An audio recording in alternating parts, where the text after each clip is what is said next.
जहां world war 2 अपने आखिरी पड़ाव पर जरूर पहुंच चुका था, लेकिन उस अंत से पहले एक ऐसा अंधेरा फैल चुका था जिसे शब्दों में बयान करना भी मुश्किल है। दुनिया के ज्यादातर सैनिक अपने घरों की तरफ लौट रहे थे, इस उम्मीद में कि अब ये खून खराबा खत्म हो जाएगा। लेकिन हर किसी के दिल में शांति नहीं बची थी, क्योंकि नाजी आर्मी को फिनलैंड छोड़ने से पहले एक ऐसा आदेश मिला था कि पीछे कुछ भी जिंदा नहीं बचना चाहिए, जो किसी जंग का नहीं बल्कि एक नरसंहार का इशारा था। और फिर जो शुरू हुआ वो किसी बैटलफील्ड की लड़ाई नहीं थी, वो था एक सुनियोजित सफाया। जो लोग कभी इस जमीन पर अपनी जिंदगी जी रहे थे, उन्हें बिना किसी रहम के मिटा दिया गया। पूरे इलाके में अब गोलियों की आवाज से ज्यादा मौत के बाद छाई हुई खामोशी गूंज रही थी। हर तरफ जली हुई मिट्टी की बदबू थी, टूटी हुई इमारतें थी और ऐसी लाशें जिनके पास अब कोई नाम भी नहीं बचा था। इसी बीच फिनलैंड के उस सुनसान और वीरान इलाके में जहाँ दूर दूर तक इंसानी मौजूदगी का कोई निशान नहीं बचा था, हमें दिखाई देता है एक आदमी जिसका नाम आत्मी कोर्पी है। एक ऐसा नाम जो कभी जंग के मैदान में दुश्मनों के लिए खौफ का दूसरा नाम हुआ करता था। एक लेजेंडरी फिनिश कमांडो जिसने अपनी जिंदगी का बड़ा हिस्सा खून और युद्ध के बीच बिताया था, लेकिन अब वो सब कुछ पीछे छोड़कर सिर्फ शांति चाहता था। एक उसका वफादार कुत्ता और एक खामोश घोड़ा, और इन्हीं के साथ वो दुनिया से दूर उस वीरान इलाके में एक शांत जिंदगी जी रहा था। लेकिन किस्मत को शायद ये सुकून मंजूर नहीं था, क्योंकि एक दिन सब कुछ बदल जाता है। कॉर्पी को एक बहती हुई नदी में सोने के कुछ चमकते हुए टुकड़े दिखाई देते हैं और उसी पल उसके दिमाग में एक ख्याल जन्म लेता है कि अगर यहाँ सोना है तो आसपास कहीं पूरा खजाना भी छुपा हो सकता है। इसके बाद हर दिन वो उसी नदी के किनारे जाता है और पागलों की तरह जमीन खोदना शुरू कर देता है। दिन गुजरते हैं, लेकिन उसकी उम्मीद और लालच दोनों जिंदा रहते हैं। और फिर कई दिनों की लगातार मेहनत के बाद उसे मिल जाता है ढेर सारा सोना। इतना सोना जो एक पल में उसकी पूरी किस्मत बदल सकता था। उसकी आंखों में अब शांति नहीं बल्कि एक नई चमक थी। कॉर्पी उस सोने को अपने टेंट में छुपा देता है और पूरी रात बिना पलक झपकाए उसकी रखवाली करता रहता है, क्योंकि अब उसे सिर्फ एक ही डर था, कहीं ये खजाना उससे छीन न लिया जाए। अगली सुबह वो सारा सोना एक बैग में भरता है और अपने घोड़े पर सवार होकर उस जगह को हमेशा के लिए छोड़ने निकल पड़ता है। उसका कुत्ता भी चुपचाप उसके पीछे पीछे चल देता है, लेकिन उसे नहीं पता था कि आगे उसका सामना किससे होने वाला है। कुछ घंटों बाद उस सुनसान रास्ते पर उसकी मुलाकात होती है नाजी जनरल ब्रूनो से। एक ऐसा आदमी जिसकी आंखों में इंसानियत नहीं सिर्फ क्रूरता भरी हुई थी। वो अपने सैनिकों के साथ उस इलाके से गुजर रहा था। उसके साथ एक भारी भरकम टैंक था और कुछ बेबस फिनिश औरतें भी, जिन्हें वो जबरदस्ती अपने साथ ले जा रहा था, और उनके साथ इंसानियत की सारी हदें पार की जा रही थी। कॉर्पी ये सब देखता है, लेकिन बिना कुछ बोले बिना रुके आगे बढ़ जाता है, क्योंकि वो जानता था कि अगर उसने एक कदम भी पीछे लिया तो वो फिर से उसी नरक में लौट जाएगा जिससे वो बड़ी मुश्किल से बाहर निकला था। लेकिन कहानी यहाँ खत्म नहीं होती। ब्रूनो का एक सैनिक कॉर्पी को रोकने के लिए आगे बढ़ता है, लेकिन तभी ब्रूनो उसे रोक देता है और एक ठंडी मुस्कान के साथ कहता है कि उसे जाने दो, वो वैसे भी ज्यादा दूर नहीं जाएगा। कॉर्पी आगे बढ़ता रहता है और रास्ते में उसे कई लाशें दिखाई देती हैं, लेकिन इस बार भी उसके चेहरे पर कोई फर्क नहीं पड़ता, क्योंकि वो खुद इस जंग में बहुत खून बहा चुका था। थोड़ी दूर आगे बढ़ते ही कॉर्पी का सामना कुछ नाजी सैनिकों से होता है। वे उसके रास्ते को घेर लेते हैं और उसका बैग चेक करना शुरू कर देते हैं। पहले सब कुछ सामान्य लगता है, लेकिन जैसे ही उनकी नजर बैग के अंदर पड़ती है, वहाँ छुपा हुआ सोना उनकी आंखों में चमक पैदा कर देता है। उनकी खामोशी ही बता रही थी कि अब उनका इरादा क्या है। कॉर्पी बिना कुछ कहे उनकी आंखों में ये इरादा साफ पढ़ लेता है और इसलिए बिना देर किए वो अपने वफादार कुत्ते को हल्का सा इशारा करता है, जिसे भागता हुआ देख एक सैनिक उस कुत्ते पर गोली चलाने लगता है, लेकिन कुत्ते को एक भी गोली नहीं लगती और वो वहाँ से भाग निकलता है। इसके बाद एक सैनिक कॉर्पी को बूढ़ा कहकर उस पर गोली चलाने की कोशिश करता है, लेकिन तभी कॉर्पी तेजी से अपना चाकू निकालता है और सीधे उसके सिर पर वार कर देता है, जिससे उस सैनिक की वहीं पर मौत हो जाती है। बाकी सैनिक बदला लेने के लिए उस पर टूट पड़ते हैं, लेकिन कॉर्पी बिना रुके तेजी से आगे बढ़ता है और अपने चाकू से एक एक करके उन्हें खत्म करने लगता है। इसी दौरान वो एक सैनिक की बॉडी को ढाल बनाकर गोलियों से खुद को बचाता है। इसके बाद वो एक और सैनिक को पकड़कर उसके हेलमेट से ही उसे इतनी बेरहमी से पीटता है कि वो वही ढेर हो जाता है। तभी एक बचा हुआ सैनिक पीछे से उसे पकड़ने की कोशिश करता है, लेकिन कॉर्पी तुरंत उसका उसका हाथ मोड़ देता है और बिना एक पल गवाए उसकी ही बंदूक छीनकर उसे गोली मार देता है। उधर ब्रूनो और उसके सैनिकों को गोलियों की आवाज सुनाई देती है। वे तुरंत वापस लौटते हैं और सामने का नजारा देखकर कुछ पल के लिए ठहर जाते हैं। उनके सभी आदमी मारे जा चुके होते हैं। इसी दौरान एक सैनिक की जेब में उन्हें सोने का छोटा सा टुकड़ा मिलता है। बस यहीं से ब्रूनो सब समझ जाता है। ये काम उसी बूढ़े आदमी का है और उसके पास काफी मात्रा में सोना मौजूद है। ब्रूनो बिना देर किए एक फैसला लेता है। उस आदमी को ढूंढना है और हर हाल में उसका सारा सोना हासिल करना है। इसके बाद वह अपने सैनिकों के साथ कॉर्पी का पीछा शुरू कर देता है। कुछ ही समय में कॉर्पी फिर से उनकी नजरों में आ जाता है। इस बार ब्रूनो कोई गलती नहीं करना चाहता। वह सीधे अपने टैंक से हमला करने का आदेश दे देता है। अगले ही पल गोलियों की गूंज और धमाकों की आवाज से पूरा इलाका कांप उठता है। लेकिन कॉर्पी घबराता नहीं। वह तुरंत अपने घोड़े की रफ्तार बढ़ाता है और पूरी ताकत के साथ वहाँ से निकलने की कोशिश करता है। भागते भागते वह एक ऐसी जगह पहुंच जाता है जहां हर कदम मौत के और करीब ले जा रहा था। जमीन के नीचे हर तरफ खतरनाक माइंस बिछाई गई थी और जरा सी चूक का मतलब सीधा अंत था। दूर खड़ा ब्रूनो ये सब देख रहा होता है। उसके चेहरे पर धीरे धीरे एक ठंडी खतरनाक मुस्कान उभरती है। वो अपने सैनिकों की ओर देखकर कहता है, अब इसे मारने की जरूरत नहीं है। ये खुद ही अपने कदमों से मौत को बुलाएगा। और तभी किस्मत अपना खेल दिखाती है। कॉर्पी का घोड़ा गलती से एक माइन पर पैर रख देता है। एक भयानक धमाका होता है। धूल और धुएं के बीच घोड़ा वहीं ढेर हो जाता है। कॉर्पी हवा में उछलकर दूर जा गिरता है। वह बुरी तरह घायल हो चुका था। अपने घोड़े को इस तरह मरते हुए देखकर कॉर्पी के चेहरे पर पहली बार दर्द साफ नजर आता है। लेकिन वह जानता था कि इस जगह रुकना अब उसके लिए और भी ज्यादा खतरनाक साबित हो सकता है। इसलिए अपने जख्मों को नजरअंदाज करते हुए वह जल्दी जल्दी जमीन पर गिरे हुए सोने को उठाने लगता है। कुछ ही देर में वहाँ ब्रूनो भी पहुँच जाता है। वह दूर खड़ा कॉर्पी को ध्यान से देखता रहता है। उसकी नजरें सिर्फ उस सोने पर टिकी होती है जो अब जमीन पर बिखरा पड़ा था। लेकिन ब्रूनो कोई जल्दबाजी नहीं करता। असल में वह जानता था कि माइनफील्ड के अंदर जाना सीधे मौत को न्योता देने जैसा है। इसलिए वो वहीं रुक जाता है और इंतजार करने लगता है। जैसे ही कॉर्पी जमीन पर बिखरा हुआ सारा सोना समेट लेता है, ब्रूनो तुरंत अपने सैनिकों को उसे खत्म करने का आदेश देता है। लेकिन कॉर्पी पहले से ही तैयार था। वह तेजी से एक पत्थर उठाता है और उसे पास पड़ी एक माइन पर फेंक देता है। एक जोरदार धमाका होता है। एक ही पल में पूरा इलाका धुएं से भर जाता है और इसी मौके का फायदा उठाकर कॉर्पी धुएं के बीच खुद को छुपा लेता है। नाजी सैनिक उसे खत्म करने के लिए अंधाधुंध गोलियां चलाने लगते हैं। लेकिन कॉर्पी अपनी सूझबूझ से एक ढाल बनाकर उन गोलियों से खुद को बचा लेता है। कुछ समय बाद ब्रूनो अपने एक सैनिक को आगे भेजता है ताकि वह कॉर्पी का पता लगा सके। लेकिन जैसे ही वो सैनिक आगे बढ़ता है, उसका पैर गलती से एक माइन पर पड़ जाता है और अगले ही पल वो वहीं मारा जाता है। ये देखकर भी ब्रूनो रुकता नहीं। वह दो और सैनिकों को आगे बढ़ने का आदेश देता है। लेकिन उनका अंजाम भी वही होता है। एक के बाद एक दोनों माइन पर कदम रखते हैं और धमाके में खत्म हो जाते हैं। अब तक धुआं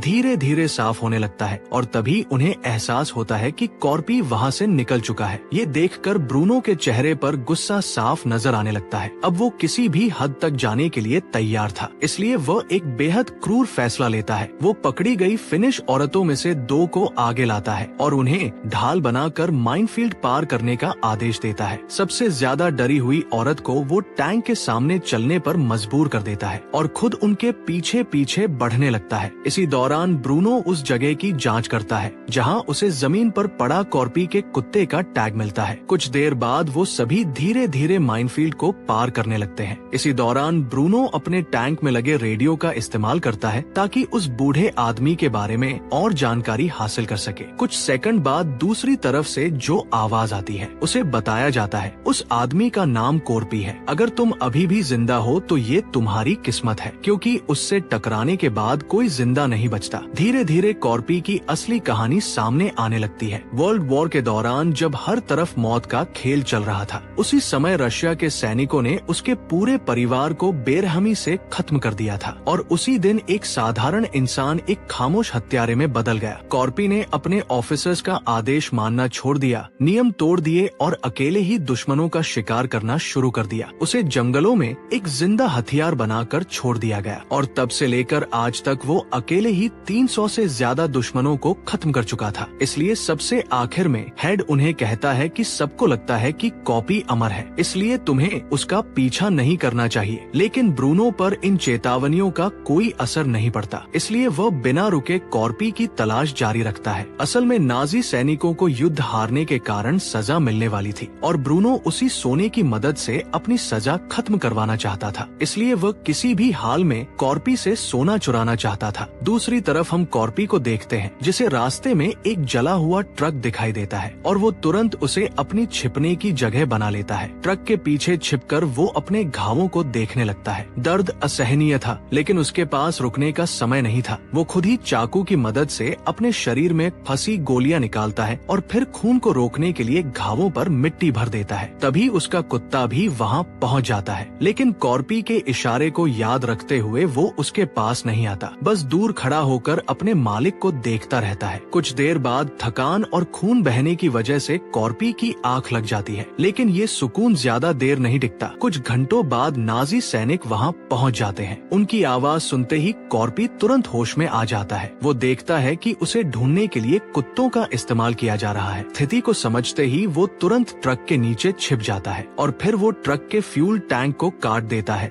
कुछ देर बाद सैनिक वहीं रुककर अगली योजना बनाने लगते हैं। कॉर्पी वहाँ से निकलने की कोशिश करता है, लेकिन तभी एक कुत्ता उसे देख लेता है और जोर जोर से भौंकने लगता है। अब उसकी मौजूदगी छिप नहीं सकती थी। अगले ही पल सैनिक उस पर गोलियां चलाने लगते हैं। एक गोली उसके पैर में लगती है, लेकिन फिर भी वो रुकता नहीं। खून बहते हुए भी वो भागता रहता है। ये देखकर ब्रूनो अपने कुत्तों को उसके पीछे छोड़ देता है। पीछे आते कुत्तों से बचने के लिए कॉर्पी खुद को आग लगा लेता है और बिना एक पल सोचे पास की झील में कूद जाता है, जिसके बाद सभी सैनिक उस पर गोलियां चलाने लगते हैं। इस पर ब्रूनो अपने आदमियों को रोक देता है और कॉर्पी के झील से बाहर आने का इंतजार करने लगता है, लेकिन कॉर्पी काफी देर तक बाहर नहीं निकलता। फिर जैसे ही कॉर्पी पानी से बाहर आता है, सैनिक उस पर तुरंत गोलियां चलाने लगते हैं, जिससे वो वापस पानी के अंदर चला जाता है। लेकिन तभी उन्हें पानी के अंदर से खून खैलता हुआ दिखाई देता है, जिससे सबको लगता है कि कॉर्पी मर चुका है। इसलिए 3 सैनिक सोना निकालने के लिए एक नाव से झील के बीचों बीच पहुंचते हैं। इसी दौरान एक सैनिक पानी के अंदर कूदता है, लेकिन तभी कॉर्पी उसे पकड़ लेता है और अपने चाकू से मार डालता है, जिससे पानी की सतह पर खून फैल जाता है। ये देखकर ब्रूनो अपने दूसरे सैनिक को भी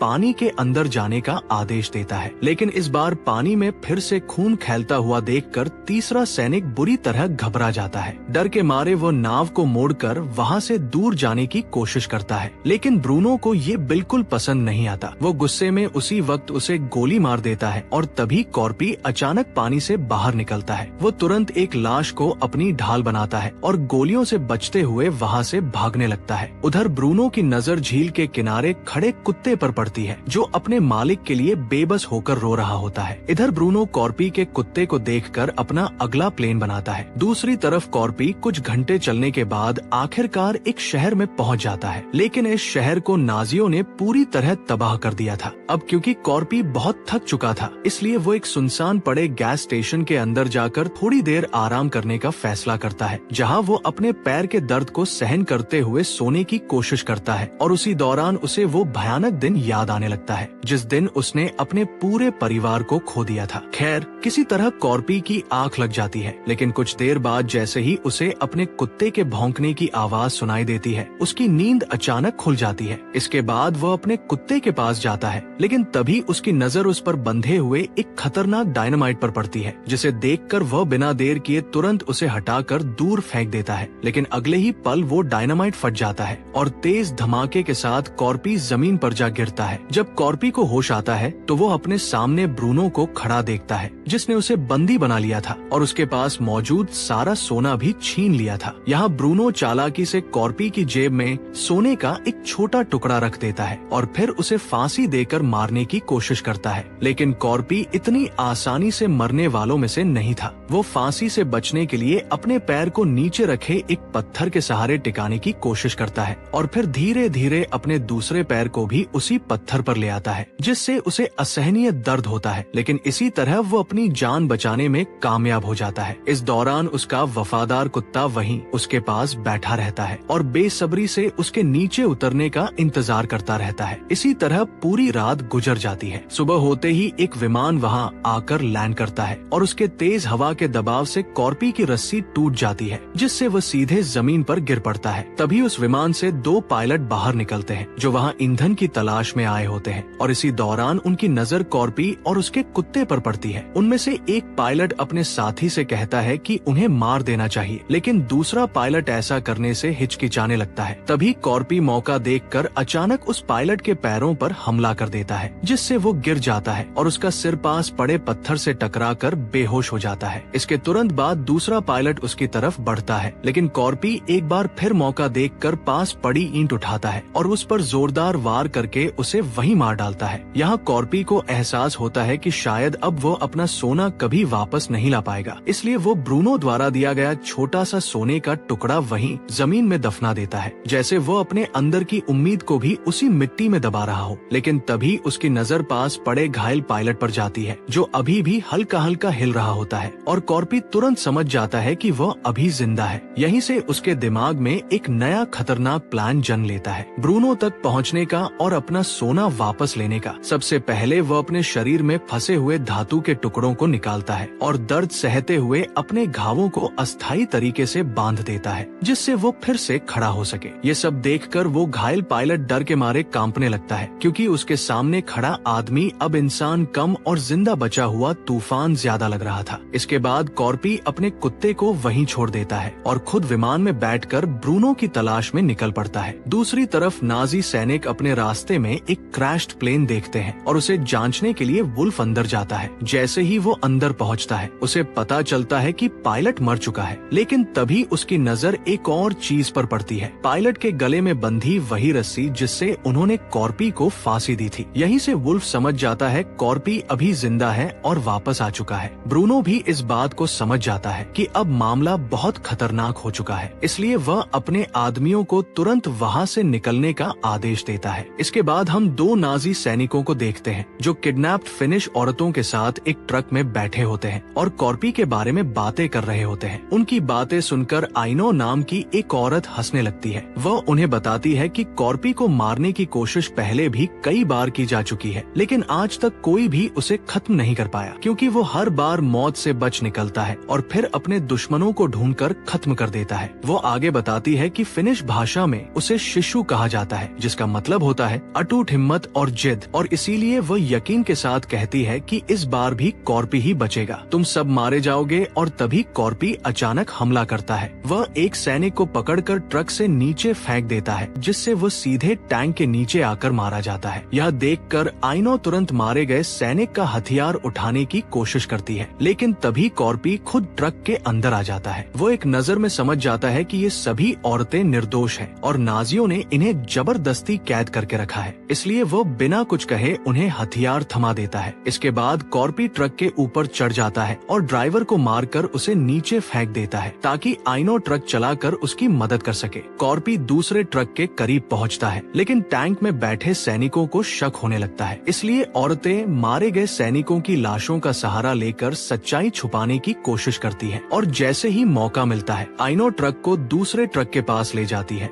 और अगले ही पल सभी औरतें मिलकर दूसरे ट्रक में बैठे सैनिकों पर गोलियां बरसाना शुरू कर देती हैं। कुछ ही सेकंड में पूरा ट्रक लाशों से भर जाता है, यहाँ तक कि वे ड्राइवर को भी गोली मार देती है, जिससे ट्रक कंट्रोल खोकर सड़क से नीचे उतर जाता है। दूसरी तरफ कॉर्पी टैंक के गेट को तोड़ने की कोशिश करता है, लेकिन तभी ब्रूनो अचानक टैंक को झटका देता है, जिससे कॉर्पी संतुलन खोकर नीचे गिर जाता है। ये देखकर वुल्फ कॉर्पी को खत्म करने के लिए टैंक से बाहर आ जाता है, लेकिन कॉर्पी भी तुरंत संभलते हुए फिर से टैंक पर चढ़ जाता है और दोनों के बीच भयंकर लड़ाई शुरू हो जाती है, जिसके दौरान वे दोनों जमीन पर गिर पड़ते हैं। अब टैंक के अंदर सिर्फ ब्रूनो और उसका साथी शुड्स बचते हैं और अपनी जान बचाने के लिए वे वहाँ से भागने की कोशिश करने लगते हैं। हैं। इसी बीच कुछ नाजी सैनिक वहाँ पहुँचते हैं, लेकिन जैसे ही वे कॉर्पी को पहचानते हैं, डर के मारे वहाँ से भाग जाते हैं। यहाँ कॉर्पी वुल्फ को जिंदा छोड़ देता है और उसकी बाइक लेकर टैंक का पीछा करने निकल पड़ता है, जबकि वुल्फ को लगता है कि उसे छोड़ दिया गया है। लेकिन कुछ ही देर में फिनिश औरतें वहाँ पहुँचती हैं, जो उससे बदला लेने के लिए तैयार थी। उधर ब्रूनो एक पायलट से मिलता है और उसके विमान से भागने की योजना बनाता है, लेकिन पायलट उसे बताता है कि विमान में सिर्फ एक ही व्यक्ति के बैठने की जगह है, जिस पर ब्रूनो बिना हिचकिचाए अपने ही साथी शुट्स को गोली मार देता है और खुद विमान में बैठकर वहाँ से उड़ जाता है। लेकिन तभी कॉर्पी वहाँ पहुँच जाता है और उड़ते हुए विमान पर गोलियां चलाने लगता है, और जैसे ही विमान टेक करता है, कॉर्पी तेजी से उसके नीचे पहुंचकर अपनी पिकैक्स की मदद से उसे पकड़ लेता है। ब्रूनो को लगता है कि वह कॉर्पी से बच निकला है, लेकिन कॉर्पी धीरे धीरे विमान के पहिए के सहारे ऊपर चढ़ता है और अंदर जाने का रास्ता बना लेता है और अंत में बम वाले हिस्से तक पहुँच जाता है। इसी दौरान ब्रूनो को विमान के अंदर से कुछ अजीब आवाजें सुनाई देती है, लेकिन पायलट उसे समझाता है कि ये पुराना विमान है, इसलिए ऐसी आवाजें आना सामान्य है। फिर भी ब्रूनो को शक होता है और वो खुद जांच करने के लिए बम सेक्शन की ओर बढ़ता है। जैसे ही वह दरवाजा खोलता है, कॉर्पी अचानक उस पर हमला कर देता है। इसके बाद दोनों के बीच एक खतरनाक फाइट शुरू हो जाती है। कॉर्पी पहले से घायल होता है, इसलिए ब्रूनो उस पर भारी पड़ने लगता है, लेकिन कॉर्पी हार मानने वालों में से नहीं था। तभी ब्रूनो एक मेटल बेल्ट से उस पर हमला करता है, लेकिन कॉर्पी उसे पकड़ लेता है और उसी बेल्ट को एक बम से बांध देता है। अगले ही पल वो बम विमान से नीचे गिर जाता है और उसके साथ ही ब्रूनो भी नीचे जा गिरता है और जोरदार धमाके के साथ उसकी मौत हो जाती है। अब कॉर्पी थोड़ा आराम करना चाहता था, लेकिन तभी विमान अचानक कंट्रोल खो देता है और नीचे गिरने लगता है। कॉर्पी समझ जाता है कि लड़ाई के दौरान पायलट को भी गोली लग चुकी थी, जिसकी वजह से उसकी मौत हो गई थी और अब विमान को संभालने वाला कोई नहीं बचा था। अब कॉर्पी के पास कोई रास्ता नहीं बचता। वो अपने सोने को कसकर पकड़ लेता है और मौत का सामना करने के लिए खुद को तैयार कर लेता है। कुछ ही पलों बाद विमान एक दलदल में जाकर क्रैश हो जाता है। दूसरी ओर फिनिश सेना के सैनिक नाजी टैंक को अपनी ओर आते हुए देखते हैं और उस पर हमला करने की तैयारी करने लगते हैं, लेकिन कुछ ही देर में उन्हें पता चलता है कि उस टैंक में फिनिश औरतें हैं, जो नाजी सैनिक वुल्फ को बांधकर अपने साथ ला रही हैं। और इधर कॉर्पी दलदल में गिरने के बावजूद जिंदा बच जाता है और अपनी पिकैक्स की मदद से धीरे धीरे बाहर निकल आता है। कुछ दिनों बाद वह अपने कुत्ते के साथ हेलसिंकी शहर की एक बैंक में पहुंचता है। उसे देखकर वहां मौजूद सभी लोग डर जाते हैं, लेकिन कॉर्पी बिना किसी पर ध्यान दिए सीधे काउंटर तक जाता है और अपने सोने के टुकड़ों को मेज पर रखकर पैसे देने के लिए कहता है। और इसी के साथ ये शानदार कहानी यहीं समाप्त हो जाती है। तो दोस्तों, ये थी एक ऐसे इंसान की कहानी जो मौत से नहीं डरता था, बल्कि मौत भी उससे डरती थी। एक ऐसा योद्धा जिसने सब कुछ खोने के बाद भी हार मानना कभी नहीं सीखा। कॉर्पी ने हमें ये सिखाया कि इंसान तब तक नहीं हारता जब तक वो खुद हार मानने का फैसला ना कर ले। इस फिल्म का अगला पार्ट भी रिलीज हो चुका है और अगर आप चाहते हैं कि मैं उसके फाइनल पार्ट को भी डिकोड करूं, तो नीचे कमेंट करके जरूर बताइए, ताकि ऐसी शानदार और डिटेल्ड मूवी एक्सप्लेनेशंस आप तक सबसे पहले पहुंचती रहें। अगर आपको ये कहानी पसंद आई हो और आप ऐसे ही और भी माइंड ब्लोइंग मूवी एक्सप्लेनेशंस देखना चाहते हैं, तो वीडियो को लाइक जरूर और चैनल को सब्सक्राइब करके बेल आइकन दबाना मत भूलिए, क्योंकि यहाँ हर कहानी सिर्फ बताई नहीं जाती, महसूस कराई जाती है। मैं मिलूंगा आपसे एक और ऐसी ही अमेजिंग और रहस्यमय कहानी के साथ। तब तक के लिए थैंक यू फॉर वॉचिंग। और याद रखिए, हर कहानी के पीछे एक सच्चाई छिपी होती है, जिसे समझना हर किसी के बस की बात नहीं।